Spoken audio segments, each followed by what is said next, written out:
Jadi sebenarnya kudeta itu punya efek yang positif loh, baik itu kudetanya berhasil atau enggak.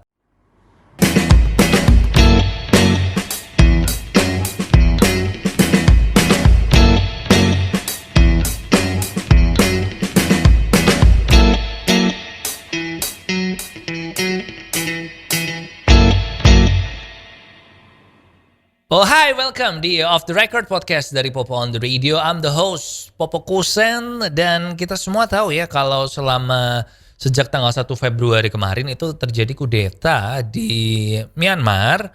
Dan sampai sekarang masih berkuasa tuh yang ngelakuin kudeta. Dan bahkan situasi di Myanmar sekarang benar-benar udah kurang stabil ya. Kalau gue bilang, gue gak tahu sih, gue gak pernah kesana juga. And dari info terakhir yang gue dapat juga Facebook di sana di-block, Twitter di-block, Instagram juga di-block, WhatsApp juga katanya menyusul segera di-block. Jadi gue nggak tahu sekarang apa yang terjadi di Myanmar, karena kalau lewat sosmed gitu biasanya lebih real ya daripada lewat media-media. Nah tapi ini masih ada hubungannya dengan Myanmar itu sendiri. Gue putusin ya udahlah, gue angkat jadi topik aja di Off The Record hari ini, yaitu kita akan membahas tentang kudeta. Kita akan bahas kudeta itu apa, ada berapa kudeta yang terjadi di dunia sepanjang sejarah, terus siapa aja pemimpin-pemimpin kudeta yang masih memimpin. Pokoknya kita akan ngebahas tentang kudeta ini. Tentu aja kita akan mulai dengan yang pertama, yaitu definisinya dulu. Sebenarnya kudeta itu apa? Kudeta itu berasal dari bahasa Perancis, tulisannya coup d'état. Kayak gini tulisannya, walaupun bacanya sama sih, bacanya kudeta. Jadi P-nya nggak dibaca, T-nya yang di belakang juga nggak dibaca, itu koma atasnya yang di sebelahnya E juga nggak dianggap. Jadi bacanya kudeta. Yang artinya kalau diterjemahkan secara harfiah adalah blow of state atau serangan terhadap negara, serangan terhadap pemerintah. Nah istilah kudeta ini pertama kali dipakai, ya karena ini bahasa Perancis, jadi pertama kali dipakai di Perancis di tahun 1785 di sebuah surat yang isinya itu memprotes tentang pelarangan impor barang-barang dari Inggris untuk masuk ke Perancis. Gue lupa barangnya apa sih, kalau nggak salah gula apa ya. Gue mesti lihat dulu. Oke, gue cek barusan ternyata British wool ya, jadi wool itu loh. Kulit domba, wool itu. Nah itu ternyata yang dilarang. Nah pertama kali dipakai istilah kudeta ini juga di Inggris di tahun 1802, dan itu pun jadi kata yang dipakai masih kudeta itu yang bahasa Perancis, yang coup d'état itu, karena simply orang Inggris nggak menemukan terjemahannya kudeta itu apa. Jadi ya udahlah, kata kudetanya ini diserap aja masuk ke bahasa Inggris, yang berarti sebuah pengambil alihan pemerintahan dan kekuasaan yang biasanya dilakukan dengan cara ilegal atau tidak konstitusional. Bisa oleh partai politik, bisa oleh militer kayak yang terjadi di Myanmar kemarin, dan bisa juga oleh diktator. Dan sebuah kudeta ini dianggap sukses bila si perebut kekuasaan ini itu berhasil mempertahankan kekuasaannya selama minimal 7 hari. Nah jadi yang Myanmar itu bisa dibilang kudeta yang sukses karena berhasil ya dipertahankan kekuasaannya selama 7 hari. Nah kalau kudeta yang gagal, ya yang gue ingat di luar kepala sih kudeta tahun 65 di Indonesia itu kan hitungannya gagal ya, karena mereka nggak berhasil merebut pemerintahan, merebut kekuasaan. Nah kalau kita lihat dari definisinya kudeta ini kan pengambil alihan pemerintahan atau kekuasaan. Jadi nggak harus pemerintahan atau kekuasaan negara, men. Misalnya kalau lu punya klub sepak bola gitu, klub sepak bola sama teman-teman lu atau sebuah komunitas, dan lu ingin jadi admin grupnya dan lu menggulingkan kekuasaannya yang pemegang admin atau presiden klubnya atau apa, nah itu juga bisa dikatakan sebagai kudeta. Tapi ingat ya, lu harus berhasil megang selama 7 hari baru itu bisa dianggap sebagai sebuah kudeta yang sukses. Atau mungkin kalau lu di tim basket sekolah dan lu pemain cadangan, terus lu pengen mengkudeta pelatihnya gitu biar lu jadi pemain inti dengan cara lu minta bokap lu atau kakak lu jadi pelatih ya biar lu jadi pemain inti. Nah itu juga bisa dibilang sebagai kudeta. Pokoknya pengambil alihan kekuasaan secara paksa lah, itu kudeta. Nah, kudeta sendiri gue nyari-nyari datanya dan gue cuman ketemu data kudeta yang komplit itu dari tahun 1950 sampai tahun 2010. Ternyata dari tahun 1950 sampai tahun 2010 ada 457 percobaan kudeta di seluruh dunia. Nah, yang sukses 49,7%, yang gagal 50,3%. Jadi sebenarnya 50-50 sih. Kalau lu mau ngelakuin kudeta gitu tuh berhasil apa enggaknya 50-50. Menang yang gagal dikit. Tapi ternyata nggak mengurungkan niat buat orang-orang ngelakuin kudeta ya.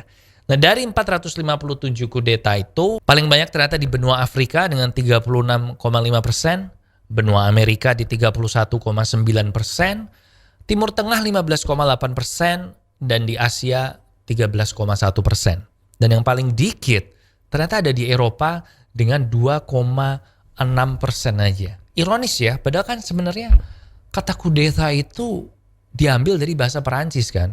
Tapi kenapa Perancis kan di Eropa, tapi kenapa di Eropa malah yang paling dikit gitu datanya, 2,6%. Dan menurut data ini makin kesini seiring dengan berjalannya waktu ya, makin modern, maka jumlah kudeta itu menurun makin dikit. Nah, ini ada hubungannya dengan karena banyak yang pemerintahannya mungkin udah demokratis kan, terus udah ada PBB juga, hubungan antar negara baik kan. Lu juga kalau ngelakuin kudeta ntar negara-negara lain mengecam segala macam, jadi bisa menurun.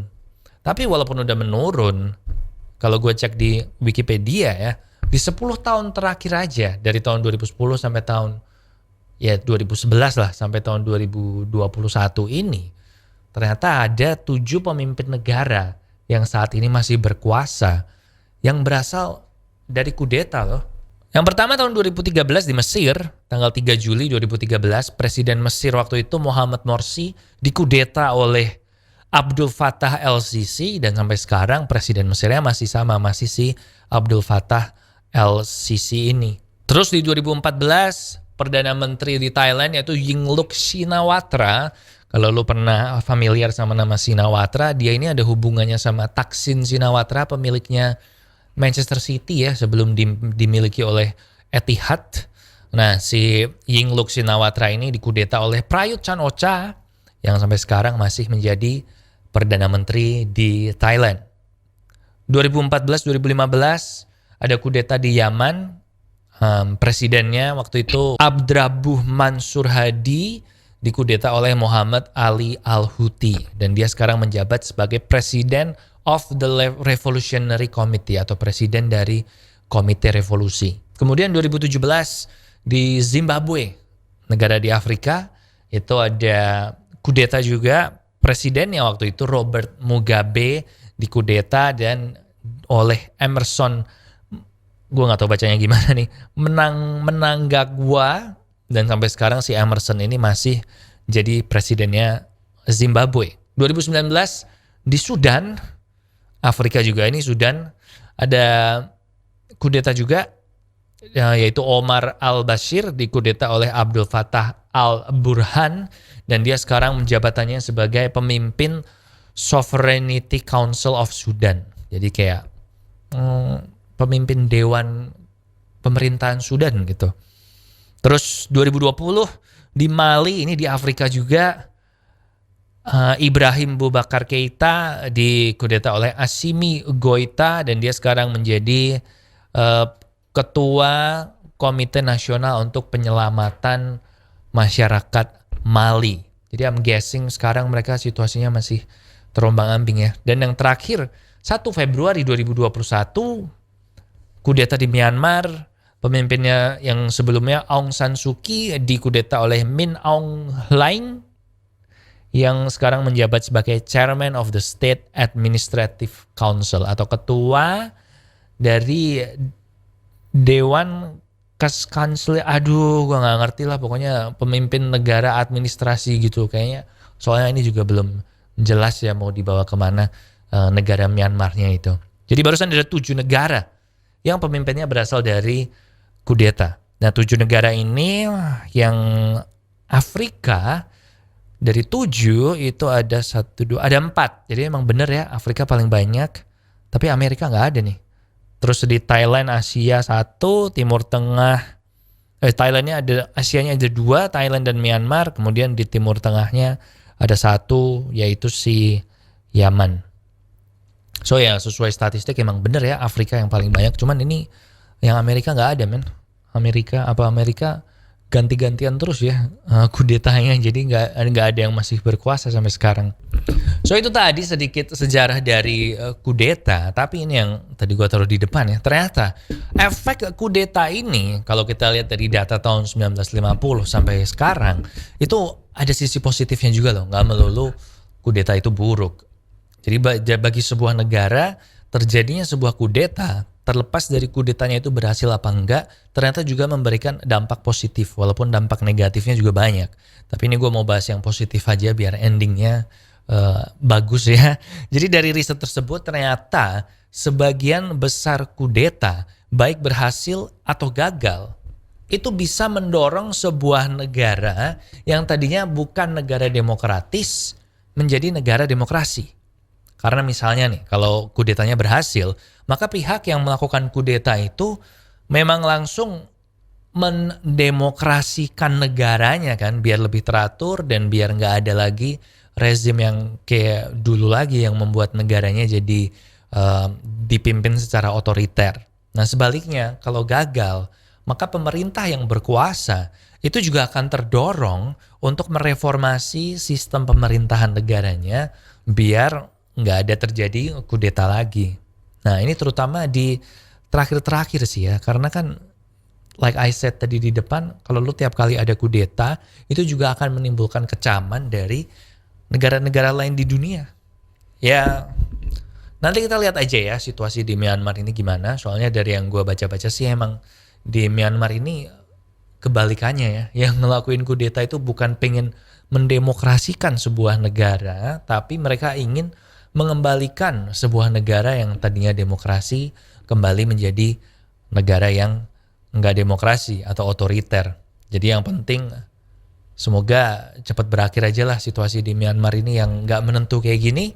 Dan yang paling penting penduduknya aman dan nggak terjadi apa-apa sih. So itu tadi sedikit cerita singkat aja tentang kudeta. Sebenarnya masih ada banyak nih ya kalau gue lihat dari riset yang gue temuin. Cuma nanti jadi kepanjangan sih. Jadi nanti kapan-kapan aja ya. Kalau misalnya ada update soal Myanmar ini, kita akan bahas tentang kudeta lagi. Atau kalau lu pengen ada bahas kudeta part 2 juga gak apa-apa. Walaupun ya secara garis besarnya ya barusan itu tadi sih. Anyway, itu dulu di Off The Record kali ini. And kalau lu belum subscribe di bawah. Biar lu gak ketinggalan kalau ada episode baru. Kita ada 2 episode seminggu dan membahas tentang hal-hal yang lebih mendalam lah dibandingkan kalau di siaran radio gue yang Popo on the Radio itu ya. Tapi bukan berarti lu jangan dengerin Popo on the Radio, karena yang itu lebih banyak yang dibahas. Gak kalah seru juga sama ini. Ada lagu-lagunya lagi. Okay? So that's it from me. I'm Popo Kusen. Thank you for watching. Thank you for listening.